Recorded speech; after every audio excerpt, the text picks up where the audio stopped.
नमस्कार। आज हम भगत सिंह के संपूर्ण जीवन वृत्त के बारे में चर्चा करेंगे। भगत सिंह का जन्म 28 सितंबर 1907 को प्रचलित है, परंतु तत्कालीन अनेक साक्ष्यों के अनुसार उनका जन्म 27 सितंबर 1907 ईस्वी को एक सिख परिवार में हुआ था। इनकी जन्मभूमि बंगा गांव पश्चिमी पंजाब में है, जो अब पाकिस्तान में है। उनके पिता का नाम सरदार किशन सिंह और माता का नाम विद्यावती कौर था। यह एक किसान परिवार से थे। अमृतसर में 13 अप्रैल 1919 को हुए जलियांवाला बाग हत्याकांड में भगत सिंह की सोच पर गहरा प्रभाव डाला था। लाहौर के नेशनल कॉलेज की पढ़ाई छोड़कर भगत सिंह ने भारत की आज़ादी के लिए नौजवान भारत सभा की स्थापना की थी। वर्ष 1922 में चौरा चौरी हत्याकांड के बाद गांधी जी ने जब किसानों का साथ नहीं दिया, तब भगत सिंह बहुत निराश हुए। उसके बाद उनका अहिंसा से विश्वास कमजोर हो गया और वह इस निष्कर्ष पर पहुंचे कि सशस्त्र क्रांति ही स्वतंत्रता दिलाने का एकमात्र रास्ता है। उसके बाद वह चंद्रशेखर आजाद के नेतृत्व में गठित हुई गदर दल के हिस्सा बन गए। काकोरी कांड में राम प्रसाद बिस्मिल सहित 4 क्रांतिकारियों को फांसी व 16 अन्य को कारावास की सजाओं से भगत सिंह इतने अधिक उद्विग्न हुए कि चंद्रशेखर आजाद के साथ उनकी पार्टी हिंदुस्तान रिपब्लिक एसोसिएशन से जुड़ गए और उसे एक नया नाम दिया, हिंदुस्तान सोशलिस्ट रिपब्लिकन एसोसिएशन। इस संगठन का उद्देश्य सेवा, त्याग और पीड़ा झेल सकने वाले नवयुवक तैयार करना था। भगत सिंह ने राजगुरु के साथ मिलकर 17 दिसंबर 1928 को लाहौर में सहायक पुलिस अधीक्षक रहे अंग्रेज अधिकारी जेपी सैंडर्स को मारा था। इस कार्यवाही में क्रांतिकारी चंद्रशेखर आजाद ने उनकी पूरी सहायता की थी। क्रांतिकारी साथी बटुकेश्वर दत्त के साथ मिलकर भगत सिंह ने वर्तमान नई दिल्ली स्थित ब्रिटिश भारत की तत्कालीन सेंट्रल असेंबली के सभागार संसद भवन में 8 अप्रैल 1929 को अंग्रेज सरकार को जगाने के लिए बम और पर्चे फेंके थे। बम फेंकने के बाद वहीं पर दोनों ने अपनी गिरफ्तारी दी थी। अगर इनकी क्रांतिकारी गतिविधियों की बात करें तो जब जलियांवाला बाग हत्याकांड हुआ था, तब भगत सिंह करीब 12 वर्ष के थे। इसकी सूचना मिलते ही भगत सिंह अपने स्कूल से 12 मील पैदल चलकर जलियांवाला बाग पहुंच गए। इस उम्र में भगत सिंह अपने चाचाओं की क्रांतिकारी किताबें पढ़कर सोचते थे कि इनका रास्ता सही है या नहीं। गांधी जी का असहयोग आंदोलन छिड़ने के बाद वे गांधी जी के अहिंसात्मक तरीकों और क्रांतिकारियों के हिंसक आंदोलनों में से अपने लिए रास्ता चुनने लगे। गांधी जी के असहयोग आंदोलन को रद्द कर देने के कारण उसमें थोड़ा रोष उत्पन्न हुआ, पर पूरे राष्ट्र की तरह वो भी महात्मा गांधी का सम्मान करते थे। पर उन्होंने गांधी जी के अहिंसात्मक आंदोलन की जगह देश की स्वतंत्रता के लिए हिंसात्मक क्रांति का मार्ग अपनाना अनुचित नहीं समझा। उन्होंने जुलूसों में भाग लेना प्रारंभ किया तथा कई क्रांतिकारी दलों के सदस्य बने। उनके दल के प्रमुख क्रांतिकारियों में चंद्रशेखर आजाद, सुखदेव, राजगुरु इत्यादि थे। काकोरी कांड में 4 क्रांतिकारियों को फांसी व 16 अन्य को कारावास की सजाओं से भगत सिंह इतने अधिक उद्विग्न हुए कि उन्होंने 1928 में अपनी पार्टी नवजवान भारत सभा का हिंदुस्तान रिपब्लिकन एसोसिएशन में विलय कर दिया और उसे एक नया नाम दिया, हिंदुस्तान सोशलिस्ट रिपब्लिकन एसोसिएशन। 1928 में साइमन कमीशन के बहिष्कार के लिए भयानक प्रदर्शन हुए। इन प्रदर्शनों में भाग लेने वालों पर अंग्रेजी शासन ने लाठीचार्ज भी किया। इसी लाठीचार्ज से आहत होकर लाला लाजपत राय की मृत्यु हो गई। अब इनसे न रहा गया। एक गुप्त योजना के तहत इन्होंने पुलिस सुपरिंटेंडेंट स्कॉट को मारने की योजना सोची। सोची गई योजना के अनुसार भगत सिंह और राजगुरु लाहौर कोतवाली के सामने व्यस्त मुद्रा में टहलने लगे। उधर जयगोपाल अपनी साइकिल को लेकर ऐसे बैठ गए जैसे कि वो खराब हो गई हो। गोपाल के इशारे पर दोनों सचेत हो गए। उधर चंद्रशेखर आजाद पास के डीएवी स्कूल की चहारदीवारी के पास छिपकर घटना को अंजाम देने में रक्षक का काम कर रहे थे। 17 दिसंबर 1928 को करीब 4:15 बजे एएसपी सैंडर्स के आते ही राजगुरु ने एक गोली सीधी उसके सिर में मारी, जिससे वह पहले ही मर जाता। लेकिन तुरंत बाद भगत सिंह ने भी 3-4 गोली दागकर उसके मरने का पूरा इंतजाम कर दिया। ये दोनों जैसे ही भाग रहे थे कि एक सिपाही चमन सिंह ने इनका पीछा करना शुरू कर दिया। चंद्रशेखर आजाद ने उसे सावधान किया। आगे बढ़े तो गोली मार दूंगा। नहीं मानने पर आजाद ने उसे गोली मार दी और वो वहीं मर गया। इस तरह दोनों लोगों ने लाला लाजपत राय की मौत का बदला ले लिया। असेंबली में बम फेंकना।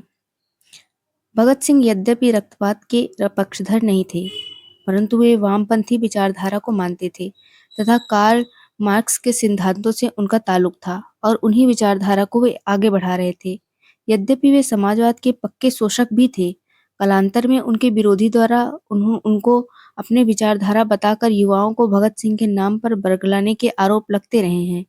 कांग्रेस के सत्ता में रहने के बावजूद भगत सिंह को कांग्रेस शहीद का दर्जा नहीं दिलवा पाए, क्योंकि वे केवल भगत सिंह के नाम का इस्तेमाल युवाओं को अपनी पार्टी में जोड़ने के लिए करते थे। उन्हें पूंजीपतियों की मजदूरों के प्रति शोषण की नीति पसंद नहीं आती थी। उस समय चूंकि अंग्रेज ही सर्वा सर्वा थे तथा बहुत कम भारतीय उद्योगपति उन्नति कर पाए थे, अतः अंग्रेजों के मजदूरों के प्रति अत्याचार से उनका विरोध स्वाभाविक था।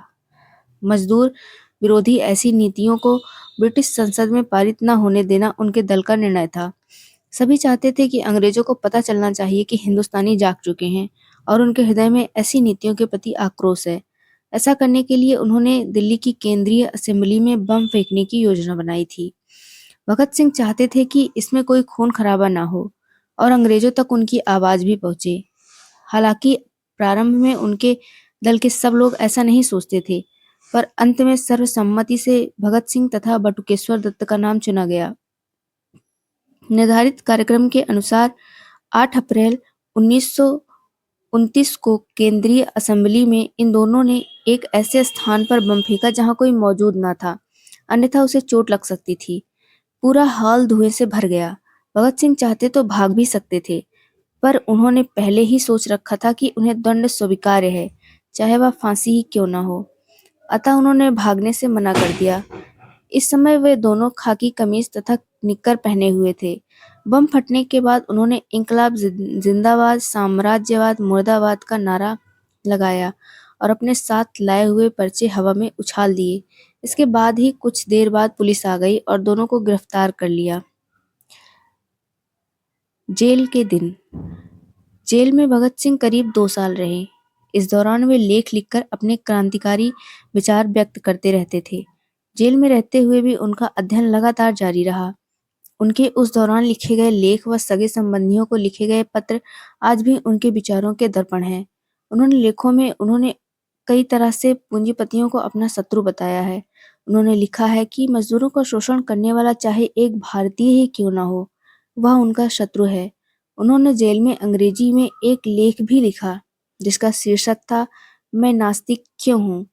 जेल में भगत सिंह व उनके साथियों ने 64 दिनों तक भूख हड़ताल की। उसके एक साथी यतीन्द्रनाथ दास ने तो भूख हड़ताल में अपने प्राण ही त्याग दिए थे। 26 अगस्त 1930 को अदालत ने भगत सिंह को भारतीय दंड संहिता की धारा 129, 302 तथा विस्फोटक पदार्थ अधिनियम की धारा 4 और 6 एफ तथा आईपीसी की धारा 120 के अंतर्गत अपराधी सिद्ध किया।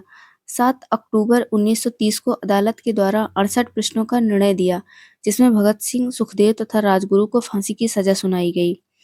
फांसी की सजा सुनाए जाने के बाद ही लाहौर में धारा 144 लगा दी गई।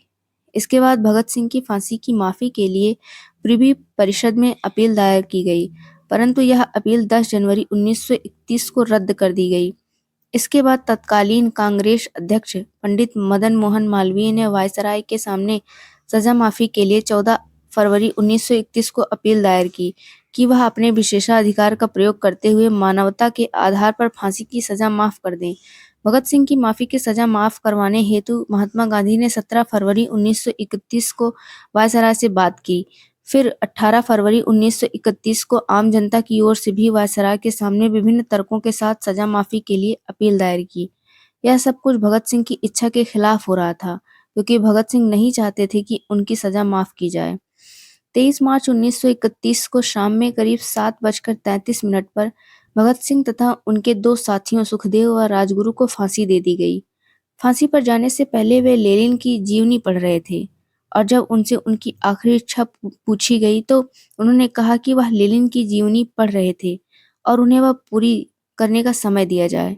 कहा जाता है कि जेल के अधिकारियों ने जब उन्हें यह सूचना दी कि उनके फांसी का वक्त आ गया है, तो उन्होंने कहा, ठहरिए, पहले एक क्रांतिकारी दूसरे से मिल तो ले।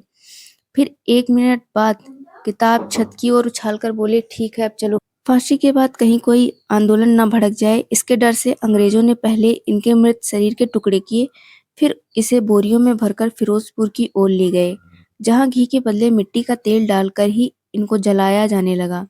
गांव के लोगों ने आग जलती देखी तो करीब आए। इससे डरकर अंग्रेजों ने इसकी लाश के अजले टुकड़ों को सतलुज नदी में फेंका और भाग गए। जब गांव वाले पास आए तब इन्होंने इनके मृत शरीर के टुकड़ों को एकत्रित कर विधिवत दाह संस्कार किया और भगत सिंह हमेशा के लिए अमर हो गए। इसके बाद लोग अंग्रेजों के साथ साथ गांधी को भी इनकी मौत का जिम्मेदार समझने लगे। इस कारण जब गांधी कांग्रेस के लाहौर अधिवेशन में हिस्सा लेने जा रहे थे, तो लोगों ने काले झंडों के साथ गांधी जी का स्वागत किया। एक आध जगह पर गांधी पर हमला भी हुआ, किंतु सादी वर्दी में उनके साथ चल रही पुलिस ने बचा लिया। जेल के दिनों में उनके लिखे खतों तथा लेखों से उनके विचारों का अंदाजा लगाया जाता है। उन्होंने भारतीय समाज में लिपि, जाति और धर्म के कारण आई दूरियों पर दुख व्यक्त किया था। उन्होंने समाज के कमजोर वर्ग पर किसी भारतीय के प्रहार को भी उसी सख्ती से सोचा जितना कि किसी अंग्रेज के द्वारा किए गए अत्याचार को। भगत सिंह को हिंदी, उर्दू, पंजाबी तथा अंग्रेजी के अलावा बांग्ला भी आती थी, जो उन्होंने बटुकेश्वर दत्त से सीखी थी। उनका विश्वास था कि उनकी शहादत से भारतीय जनता और उद्विग्न हो जाएगी और ऐसे उनका जिंदा रहने से शायद ही हो पाए। इसी कारण उन्होंने मौत की सजा सुनाने के बाद भी माफीनामा लिखने से मना कर दिया था। पंडित राम प्रसाद बिस्मिल ने अपनी आत्मकथा में जो जो दिशा निर्देश दिए थे, भगत सिंह ने उनका अक्षरशः पालन किया। उन्होंने अंग्रेज सरकार को एक पत्र भी लिखा, जिसमें कहा गया था कि उन्हें अंग्रेजी सरकार के खिलाफ भारतीयों के युद्ध का प्रतीक एक युद्ध बंदी समझा जाए तथा फांसी देने के बजाय गोली से उड़ा दिया जाए। फांसी के पहले 3 मार्च को अपने भाई कुलतार को भेजे एक पत्र में भगत सिंह ने लिखा था, उन्हें यह फिक्र है हरदम नई तर्जे जफा क्या है, हमें यह शौक है देखे सितम की इंतहा क्या है। दहर से क्यों खफा रहे चरख का क्या गिला करें, सारा यहाँ अदू सही आओ मुकाबला करें। इन जोशीली पंक्तियों से उनके शौर्य का अनुमान लगाया जा सकता है। चंद्रशेखर आजाद से पहली मुलाकात के समय जलती हुई मोमबत्ती पर हाथ रखकर उन्होंने कसम खाई थी कि उनकी जिंदगी देश पर ही कुर्बान होगी, और उन्होंने अपनी वह कसम पूरी कर दिखाई। किसी ने सच ही कहा है कि सुधार बूढ़े आदमी नहीं कर सकते, वे तो बहुत ही बुद्धिमान और समझदार होते हैं। सुधार तो होते हैं युवकों के परिश्रम, साहस, बलिदान और निष्ठा से, जिनको भयभीत होना आता ही नहीं और जो विचार कम और अनुभव अधिक करते हैं। क्या आप यह कल्पना कर सकते हैं, एक हुकूमत जिसका दुनिया के इतने बड़े हिस्से पर शासन था, इसके बारे में कहा जाता था कि उसके शासन में सूर्य कभी अस्त नहीं होता। इतनी ताकतवर हुकूमत एक 23 साल के युवक से भयभीत हो गई थी। उनकी मृत्यु की खबर को लाहौर के दैनिक ट्रिब्यून तथा न्यूयॉर्क के एक डेली वर्कर में छापा। इसके बाद भी कई मार्क्सवादी पत्रों में उन पर लेख छपे, पर चूंकि भारत में उन दिनों मार्क्सवादी पत्रों के आने पर प्रतिबंध लगा था, इसलिए भारतीय बुद्धिजीवियों को इसकी खबर नहीं थी। देश भर में उनकी शहादत को याद किया गया। दक्षिण भारत में पेरियार ने उनके लेख मैं नास्तिक क्यों हूँ पर अपने साप्ताहिक पत्र कुडई आरसू के 22-29 मार्च 1931 के अंक में तमिल में संपादकीय लिखा। इसमें भगत सिंह की प्रशंसा की गई थी तथा उनकी शहादत को ब्रिटिश साम्राज्यवाद के ऊपर जीत के रूप में देखा गया था। आज भी भारत और पाकिस्तान की जनता भगत सिंह को आज़ादी के दीवाने के रूप में देखती है, जिसने अपनी जवानी सहित सारी जिंदगी देश के लिए समर्पित कर दिया है।